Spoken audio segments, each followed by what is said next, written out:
As you probably heard about this by now, his name was Jordan Neely, and he was simply a 30-year-old black man who deserved to grow old, not to be lynched on a subway because he was having a mental health crisis. Wait a minute, that statement right there at the end is doing quite a bit of heavy lifting, but hey man, it looks at that point in time like he has some moves. But that video right there is also from 2012, and I don't know, at some point in time, I seen one of those community notes gimmicks here right at the bottom, the fact checkers, but it's gone now. It's gone now.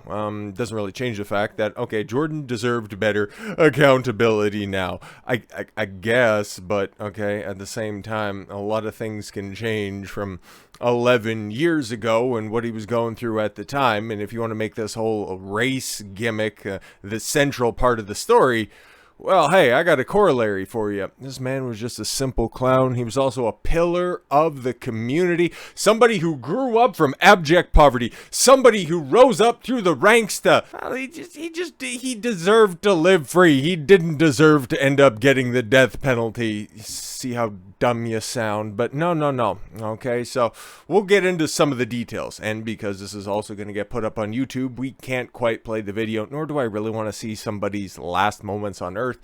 It's kind of disgusting, and it just kind of hurts the soul a little bit. You know, it sounds a bit bitched up, but still, you know, seeing somebody dying, not really my thing. Okay, you can go watch Faces of Death or ogrish.com. Are those still around? Can I make older references? Older man references. Hey, do you know that the Jaws shark prosthetic was supposed to be in more of the film, but because it couldn't work, it ended up being cut out, and it ended up leading to the pseudo-horror film that we know and revere. And also, Steven Spielberg bet George Lucas 20% of gross earnings or points, something like that. Made a bet with George Lucas that E.T. would be outperformed by George Lucas's brand new film that was out there on the track at the time. Star Wars.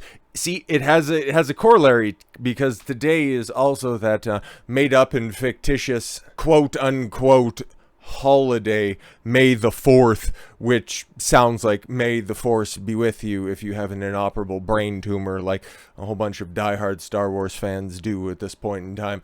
The people who like the original source material, totally exempt from that little dig. The people who think that this is, somehow paying homage to the once lauded franchise, well, I hate to drop a few more truth bombs on you, but Santa Claus isn't real, nor is the Easter Bunny, and the Tooth Fairy is your handsy uncle who had a couple too many and was staying over for the evening. Anyways, NYC straphanger who choked man to death could face involuntary manslaughter charge. Yeah, because we know what led up to this, okay? And obviously we're going to go over the details for those of you in the back that aren't quite up to date, that a black guy got choked out by a white guy, and also helped by another black guy, but that's not important. A white guy killed a black guy, and it's basically a modern day lynching, and Jordan, 42 times arrested Neil, deserved better. Pause. Alright. New York City straphanger who was caught on video putting a disturbed homeless man in a deadly chokehold this week could be prosecuted. Well, did he do that completely unprompted? Of course not. Although, for what charges would likely depend on how threatened subway riders felt beforehand, legal experts said Wednesday. Yeah, of course, this was self-defense, and then also in the defense of others in the close proximity, because this guy was lashing out irrationally, but he's black, and it's a pet project for some of the Democrats that are out there. Criminal defense attorneys and former prosecutors suggested the Manhattan District Attorney's Office, which, they're kind of busy with the whole Trump gimmick right now, should it choose to bring charges, which they aren't right now, and based on some of the contradictory statements from even stupid-ass Eric Adams, it's going to be interesting, because, wow, all of a sudden, and it's almost like the cops know something a little bit more than just the general public and the brainlets that are in Congress.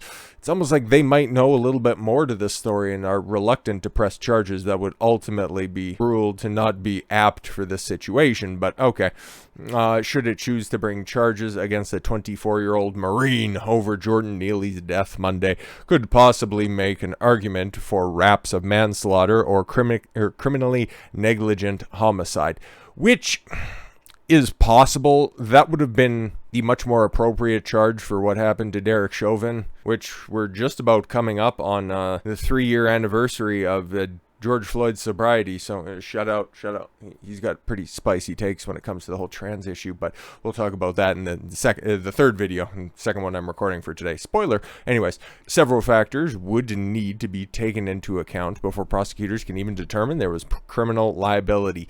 Yeah, that whole self-defense gimmick really depends, I suppose. The danger that is posed to the other passengers. Jeremy Lichtman, one of them boys, the defense attorney who represented El Chapo Guzman.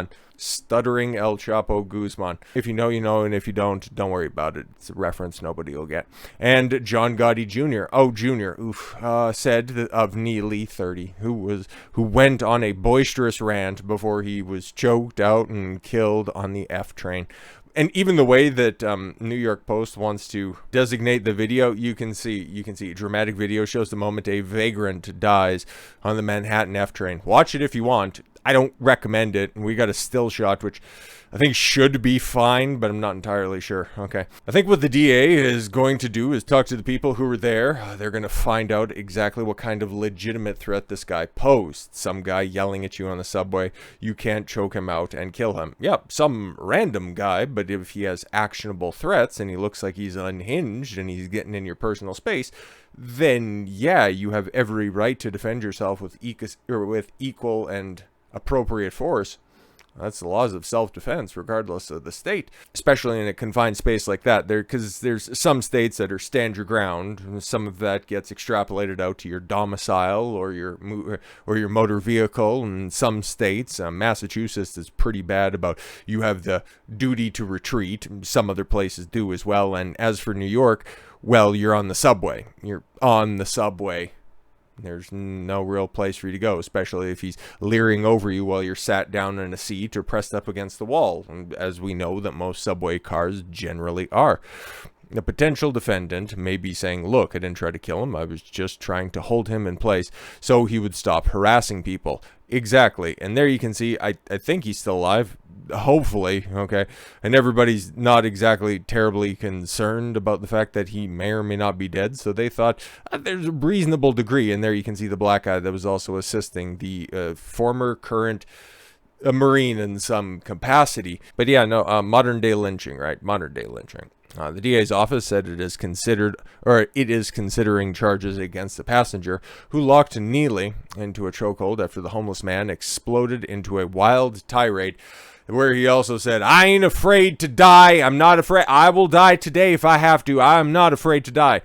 Very interesting to leave that out. But yes, Todd Spodnick, a criminal defense attorney who has represented several high-profile clients, said District Attorney Alvin Bragg would likely reach for an involuntary manslaughter charge if he sought to bring the case to court. Yeah, it makes sense. Okay, and then New York Post decided to start doing these little blurbs. Let's see who's in here. So this happened on the 1st, and I just heard about this earlier this morning, so if it's been around, forgive me, but okay. A homeless man was fatally strangled aboard the northbound F train just before 2:30 p.m. on the 1st, according to police. He reportedly started acting erratically on the train and harassing other passengers before being restrained and ultimately choked by a straphanger identified as a 24-year-old Marine from Queens. The Marine, who was seen on the video applying the chokehold, was taken into custody and later released by the DA, but the DA is mulling charges, which could include manslaughter, according to experts, and we've seen their rationale. Well, it depends on what they felt like. Yes, thank you. Very insightful. The city medical examiner ruled Neely's death a homicide. Yes, of course, it's, you know what a homicide ruling is? Because there's several different boxes that coroners get to check in order to determine the cause of death. Homicide just means an unnatural, a rather unnatural form of death. That doesn't mean he was murdered, but that's what some brainlets decide to take it as, but we'll get to them very, very shortly. But yes, noting he died due to a compression of the neck, the chokehold, yes. This will be weighed during the investigation into whether charges will be brought for Neely's death. And it's also important to point out that, yeah, he was holding him in that chokehold for 15 minutes. 15 minutes before police could respond. Interesting. Okay, very lackadaisical response time, but it's New York. Depending on if the train was moving, where they were going, 15 minutes. It's a long time, but there's also a reasonable degree of doubt that, okay, had him in a chokehold. but it took him 15 minutes, okay, and everything was on the up and up until it wasn't. So, yeah, who really knows for sure, but somebody who is kind of an expert when it comes to chokeholds, Jake Shields, he fucked around and found out, and shout out to the big man who's been doing excellent work cataloging all of this woke shit that's out there. And he was recently put on a Twitter timeout because he, something about a tranny or some shit like that. Like, I don't know, they were exchanging words, but shout out to the big man right there. Here's the thing, man. I don't sympathize with these types of situations. Like, it's always tragic to see somebody die, I guess, you know, certain cases, you know, you can always point to the extreme examples, you know, where it's like, I don't think too many tears were shed when Robert O'Neill decided to put two in the head of Osama bin Laden, and it's like, okay, well, whatever. But trying to sympathize this would-be Subway terrorist, I don't really know about that, man, okay? Homeless Subway chokehold victim Jordan Neely became a complete mess after his mom was brutally murdered by his stepfather, according to his aunt, who apparently he also ostracized. Okay, so, yeah, sympathize with him. Okay, cool. Well, if he was homeless, okay, if he was out there living on the streets and he was panhandling, did he burn a bridge with you? Oh, okay, cool. So, this also happened in 2007. So, we played the video at the beginning there of his little tap dancing or soft shoe performance on the subway, begging for cash. That was recorded 10 years after the brutal murder of his mother, allegedly, apparently. I guess it's all been wrapped up. He was of sound mind and body at that point in time, and not when he was harassing people. Oh, okay, that totally makes sense. Anyways, Neely, the homeless man, choked to death on the subway, sank into a deep depression after his mother was brutally murdered by his stepfather in 2007. Yeah, and of course, that's sad as well, and he ultimately ended up facing a similar fate, except for not exactly as brutal, but it is what it is, and was not properly treated for his mental illness. Oh no, in New York? Wow, imagine that. Everybody that's in charge wants to have these tough conversations. Why didn't anybody help him? Oh, well, we want to have the conversations. Oh, okay, cool. Neely, who died Monday afternoon. Well, what happened? After being held in a chokehold for 15 minutes by a straphanger, descended into a complete mess after his mother, Christy Neely, was reportedly strangled to death and then stuffed into a suitcase when he was just 14. Yo, that sounds pretty fucked. According to his aunt, Carolyn Neely, my sister Christy was murdered in 07, and after that, he has never been the same. Yeah, exactly. Like, he developed some pretty extensive dance skills after that, but completely busted, right? Cool. It had a big impact on him. He developed depression, and it grew and became more serious. He was schizophrenic, PTSD, but he was never treated, but you can go ahead and extrapolate that stuff out. Okay, doctors knew his condition and needed to be treated for that. Well, if you're on the lowest rungs of society, Medicaid would take care of you on that one. But, you know, we don't need to be completely congruent with everything that we're saying. You should just feel bad for this guy who accosted people on the train. Carolyn, who described herself as Jordan's closest living relative, said she pleaded with judges and doctors to help get the proper care for her nephew, but to no avail. Clearly, you didn't try everything. The whole system just failed him. Oh, okay, cool. He fell through the cracks of the system. Christy Neely was murdered by Sean Sutherland, then 50, who stuffed her dead body into a suitcase and then threw it on the shoulder of the Henry Hudson Parkway, according to a 2012 NewJersey.com report. Yo, that's pretty grisly and shit, but I mean, why should this terrible event, like, let's not downplay that. That happened in 2007. So what was his actual response to this? He was arrested like 40 different times. So let's keep it a buck here. Even though he was mentally disturbed and, they pleaded with the courts and they pleaded with the system so much, the system failed him. He went through the system 40 plus times, 42, 43 times. Well, let's see. He would have been, I think it was 42, but he ultimately would have ended up getting arrested the 43rd time if police got to him a little bit quicker and that Marine wasn't so effective with his chokehold. Neely was a Michael Jackson impersonator, once on the train? Like, come on now. He had kind of descended into a worse state, obviously. And yes, and a subway busker. It's not like there aren't a plethora of them, but okay, cool. He had been arrested more than 40 times before, and a felony attack warrant was still out. Oh, okay, cool. So you had somebody with an active attack warrant out there, and he was being accused, or rather it was alleged, that he was harassing people on the subway. Geez, does it almost seem like there's a high reasonable degree of certainty that he was going to lash out again? Like, let's put two and two together. Yeah, and that was just issued at the end of February. His criminal record included drug charges. Of course, no, it was mental illness, right? Oh, he was just trying to sedate himself. He was just trying to get the demons out of his head by injecting other ones. Disorderly conduct and fair beating. What's that? Oh, that's an interesting one. Did he have something specifically against the merry-go-round or the sky shot? Oh, probably not that fair. Neely had been living on the streets with a recorded history of mental illness. So recorded, in fact, he never got help for it. And none of the judges took that into account and threw him into an institution where it could actually be helped. Or is this one of those things, oh, he felt bad. Okay, so he's got a history of mental illness. Interesting.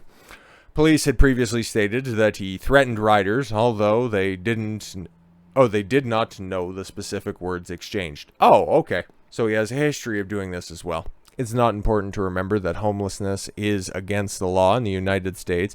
People who don't have a place to live or access to necessity and services are often arrested for loitering, panhandling, trespassing, having open containers in public, urinating in public, and dozens of other crimes.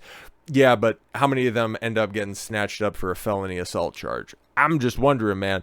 Oh, it's so terrible what happens to these people. Listen, he had a living aunt, okay? It's really tough to be homeless, okay? Like, you always have those Hollywood dramatized situations, you know, like, what's it called? The fucking Pursuit of Happiness. Everybody thinks that it's Will Smith after he leaves his wife, that, you know, he's just trying to do a whore's bath in the sink in order to wash up for his, you know, fucking job interview. No, most of these people just want to get fucked up, make it a full-time job, and then just go back out to the streets day after day. Let's keep it a buck. This guy was snatched up for drug offenses. Oh, it's not illegal. It's not against the law to be homeless. Motherfucker was snatched up 40 different times. But leave it to the tits-in-chief, AOC. And the biggest I'll keep it a buck with you guys. The biggest reason...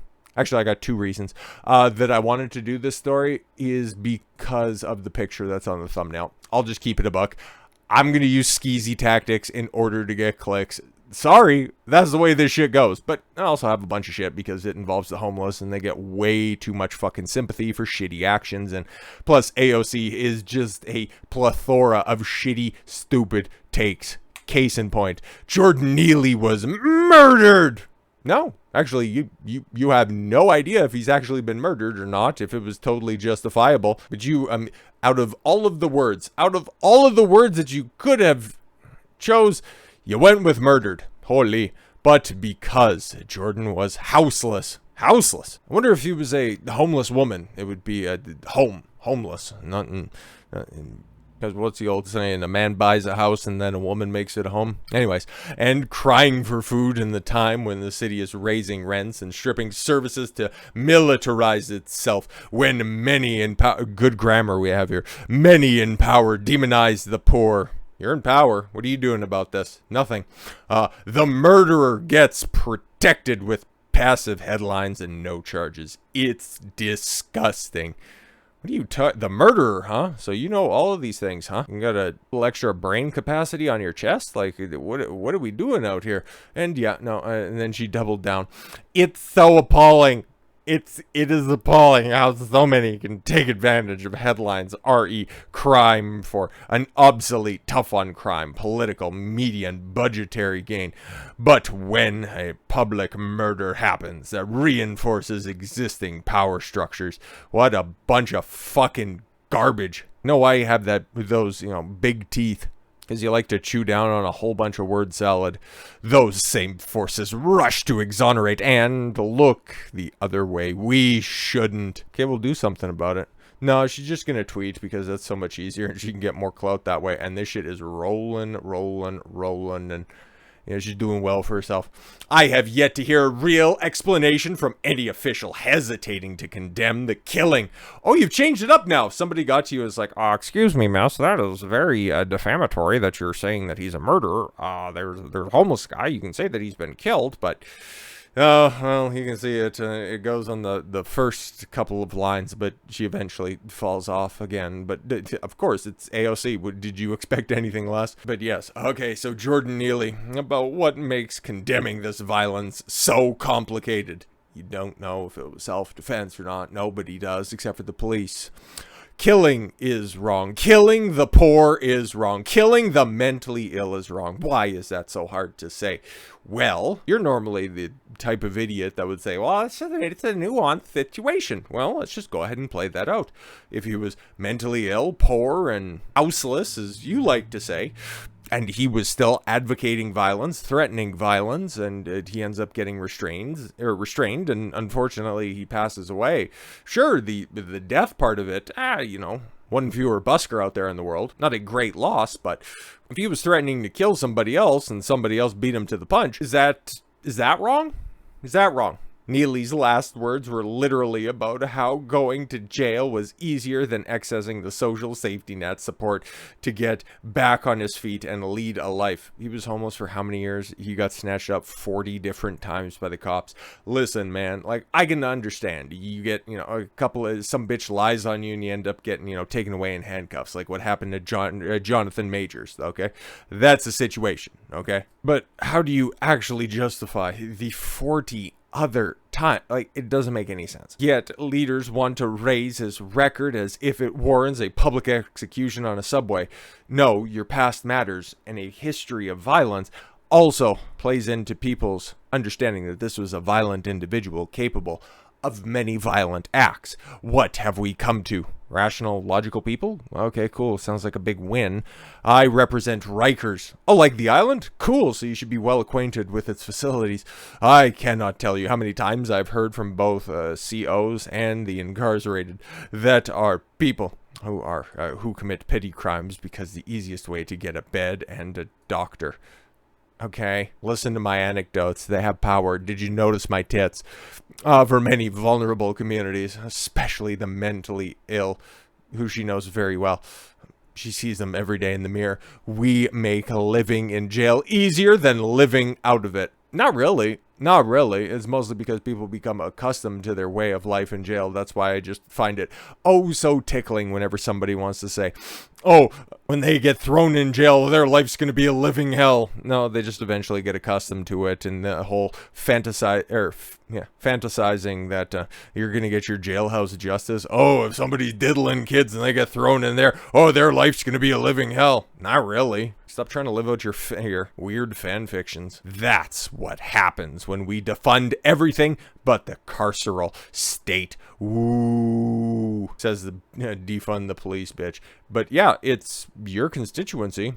You can do something about it, but you don't. Because you get all the social media views. Like, yeah, just about every one of these tweets, and probably by the time that it ends up going live, like, okay, except for the middle one, it's probably going to have over 1 million views. All the interaction, and you fucking freeloader, you're using your government official account so you don't have to pay for a fucking checkmark, you cheap bitch. That should also be what, put out by the state, I guess, whatever. And then, yo, dummy, you got the edit button on there, but yeah, you go ahead and put your corrections down so you can get even more interaction because you're a smart person, right? But yeah, apparently day after day on the streets of New York City, just the homeless people are being eradicated. Why are there so many tent cities that are up there? But I find this incredibly interesting. Very, very interesting. Just the way, okay? And if we could just go ahead and, and get those, I hate that little tweet bar that's up there, but that's fine. We can just go ahead and use it a little bit, I guess, to buff some stuff out. But I found this incredibly funny, the way that the timeline works. Okay, so we got Samira, who's Samira Khan. She used to, no relation, obviously, but no, she was a beauty queen, Miss Universe pageant winner. We can just go ahead and certainly pull that up.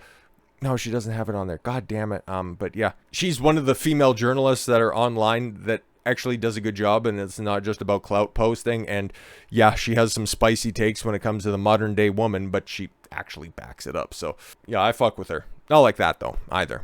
She, I don't know, in fucking Jersey, and you wouldn't catch me on the east side of the fucking United States if you fucking paid me. But Women should be banned from holding political office. You seen this right here, and okay, and then that line of questioning that you also seen here as well. Yeah, Marianne Williamson, what is that? She's running for, oh yeah, running for president. I think that she's senator or some dumb shit like that. She's running on the Democratic ticket. She's a fucking nobody, but very, very spicy take. Women should be banned from holding political office. And then right underneath of it, you have Piers Morgan of all people, quote tweeting another incredibly stupid fucking take by AOC.